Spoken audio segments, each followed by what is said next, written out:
बार पुनः राधे राधे महाराज श्री। हमारी ये सुंदर चर्चा जारी है और जो महाराज श्री के हम अनुभव साझा जीवन के खास तौर पर आज करने के लिए उनके साथ यहाँ मौजूद हैं, उनका सानिध्य हमें प्राप्त हुआ। हम बात कर रहे थे एक चर्चा की आपके जीवन की जो यात्रा है, तो उसमें एक ऐसा पहलू है कि वो जो आपने कहा कि आपको जो भगवत प्रेरणा हुई, तो उसके बारे में हम चाहेंगे कि आप उस पर थोड़ा सा प्रकाश डालें कि किस तरह से वो सफ़र शुरू हुआ, कैसे वो प्रेरणा हुई, क्या अनुभूति थी। बिल्कुल, मैं आपको बताना चाहूँगा कि जिस प्रकार से मैंने अभी आपको कहा कि मुझे बचपन से ही बाल्यावस्था से ही ठाकुर की कृपाओं का कथाओं का प्रेम होना और उनको रसास्वादन करना, और मेरी विशेष रूप से मैं आपको बताऊँ तो संस्कृत में थोड़ी सी रुचि भी होने के कारण आपने सुना है कि जिस प्रकार भगवान कृष्ण उज्जैन संदीपनी आश्रम में जाकर अपनी विद्या को अर्जन करते हैं जी। तो कहीं ना कहीं प्रभु माध्यम से ही मैं भी एक ऐसे ही गुरुकुल इंदौर के जो जाने मानी स्थान है धरावरा धाम के नाम से, तो मैं वहाँ बाल्यावस्था से ही करीब 7-8 वर्ष की उम्र से ही उस स्थान पे गया।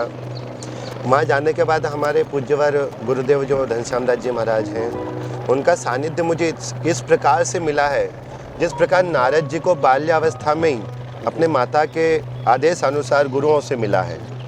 तो कहीं ना कहीं महाराज जी मुझे उस स्थान पे देखना चाहते थे कि मैं जैसे भाई एक शरीर की एक पर्सनालिटी का भी एक होना बहुत अनिवार्य है, तो उनको मुझ में एक अलग सी छवि दिखाई देती थी और वो अक्सर मुझसे ये कहते थे कि तुम एक दिन कथा करना, और कहीं ना कहीं वो प्रेरणा मेरे अंदर होती रही। जी। और एक भाव जैसे कि आप कहें तो बाल्यावस्था में माता पिता के कुछ संस्कार मुझे ऐसे मिले हैं कि संतों की सेवा करना जी, संतों के सानिध्य में रहना, और यही आज ठाकुर जी की कृपा से और संतों की कृपा से जो आज मुझे मिला है, ये मैं यही कहूँ कि खैरात में मिला है। बिल्कुल।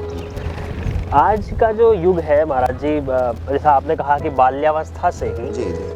भजन सुनना, कृष्ण भक्ति में लीन रहना, और आज हम देखते हैं कि या तो कंप्यूटर या फिर हाथ में छोटे छोटे बच्चों के हाथ में मोबाइल दे दिए गए हैं, और अक्सर आप कथा में भी इस बात का जिक्र करते हैं। मेरा ये विशेष संदेश ये इसलिए रहता है कि आज कल हम जो मोबाइल का उपयोग कर रहे हैं, कहीं ना कहीं हम अपने बच्चों को मोबाइल देकर हम कहीं ना कहीं गलती करते हैं। हम भी आप अक्सर देखते हैं कि आजकल यूट्यूब के माध्यम से बच्चे ऐसे चित्र देखते हैं, कई बार अक्सर हमने देखने में आया, इसलिए मतलब मैं ज़्यादातर प्रकाश इसलिए डालता हूँ कि बुद्धि का विकास बाल्यावस्था में ही हो जाता है, और उस समय अगर हम अपने दिमाग में विस्कृति भर लेंगे तो जीवन भर कहीं ना कहीं वो हमें दुख देगी। और मेरा उद्देश्य यही रहता है कि उस अवस्था को अगर हम लोगों ने संभाल लिया, या यूँ कहें कि उस अवस्था में जो संस्कार हमने अपने बच्चों को देना है, अगर वो संस्कार उस उम्र में हमने अपने बच्चों को दे दिया, तो कहीं ना कहीं आगे जाके, जैसे मैं अपने ऊपर कहूँ कि भाई मुझे अपने माता पिता ने वही संस्कार दिए,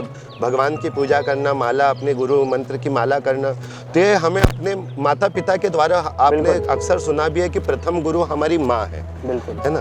तो कहीं ना कहीं माँ बाप को अपने बच्चों से मोबाइल से या ऐसे टेक्निकल जो उपयोग है जिससे वो गलत रास्ते पे जा सके, गैर जरूरी है, उनकी कोई ऐसी जरूरत भी नहीं है, ताकि वो चीज़ों को अभी से कंट्रोल करें। बिल्कुल यानी बचपन से ही जो है एक ऐसा बीज बो दिया जाए जिसका विस्फोटन होता है, तो फिर वो आगे वैसा ही वृक्ष लगेगा। लेकिन महाराज जी, हमने ये सुना है वर्तमान में कई ऐसा माता पिता आजकल, ये कलयुग ही बोल रहे हैं, ये भी कहते हैं कि हमने तो कोशिश की थी जी प्रभु, पर कहीं ना कहीं मैंने आपको कल की कथा में भी जैसे आपने श्रवण किया था कि अभिमन्यु अपने माँ के पेट से ही सीख के आता है ना।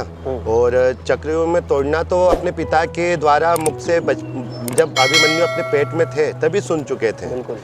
पर महाराज, जब आगे की कथा, जब अभिमन्यु तोड़ के वापस आने की बात, जब चक्रव्यूह को तोड़ के वापस आने की बात आती थी, उस समय माता जो है वो सो जाया करती थी, द्रौपदी जो है। तो कहीं ना कहीं हम कहते हैं ना कि माँ के पेट से भी, जब अक्सर आप लोग आज के समय में तो देखते हैं, जब माँ उस अवस्था में होती है, गर्भधारण की जो अवस्था होती है, उस अवस्था में रहती है, तो कहीं ना कहीं उससे भी वो विकृतियाँ हो जाती है। जैसे गलत चित्र देखना, गलत गाने सुनना, तो कहीं ना कहीं वो भी बच्चों के संस्कार के ऊपर असर होता है। जी।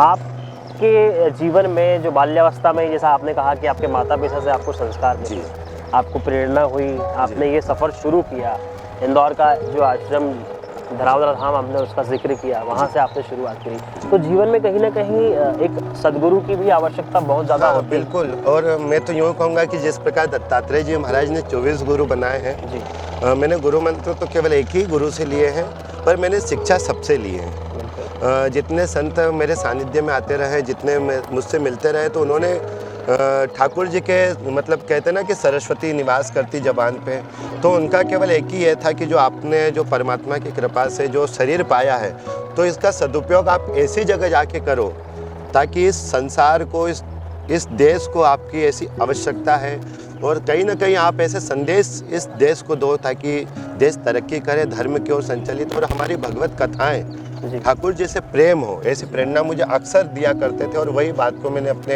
हृदय में रखा। और कहीं ना कहीं मुझे ठाकुर जी की ऐसी कृपा हुई भी, क्योंकि मैंने आपको जैसे अभी बताया कि लोग वृंदावन, काशी, मथुरा जाते हैं तब जाके कथा कर पाते हैं, और अक्सर तो ऐसा भी हुआ कि गए पर कथा नहीं कर पाए हैं। तो मुझे ठाकुर जी ने जब इस लायक ही बनाया था, तो मैंने भी सोचा कि भाई कहीं ना कहीं हमें यही करना चाहिए, और ये ठाकुर जी मुझसे करवा रहे हैं जी। कहीं ना कहीं मैं और तो जैसा कि कहते भी है कि जब मन में बसे हैं राम, तो फिर मंदिर मंदिर क्यों कहाँ जाना। से, जी जी, सीधी सी बात। मैं अक्सर कहता भी हूँ कि मन स्वच्छ है, और ठाकुर जी भी, गोस्वामी तुलसीदास जी महाराज ने भी यही कहा कि भगवान को अगर पाना है तो मंदिर जाने की आवश्यकता नहीं है। जी, यहाँ किसी भी स्थान पे जाके आप ये काम करो कि भाई हमें भगवान मिले, क्योंकि भगवान तो हरि व्यापक सर्वत्र समाना प्रेम से प्रकट हो ही में जाना। भगवान तो कण कण में वापस है, व्याप्त है। पर स्वामी जी कहते हैं, संत जी कहते हैं कि निर्मल मन जन सो मोहि पावा, मोहि कपट छल छिद्र न भावा। आप अपने मन से कपट छोड़ दो, कपट का त्याग कर दो, अहंकार का त्याग कर दो, तो परमात्मा आपके सामने बैठा है। और बस यही भाव को आप स्मरण करो। ये सुंदर चर्चा आगे भी लगातार जारी है। फिलहाल फिर से हम एक अल्प विराम यहाँ पर लेंगे, आप कहीं जाइएगा नहीं, फिर से हम हाजिर होंगे।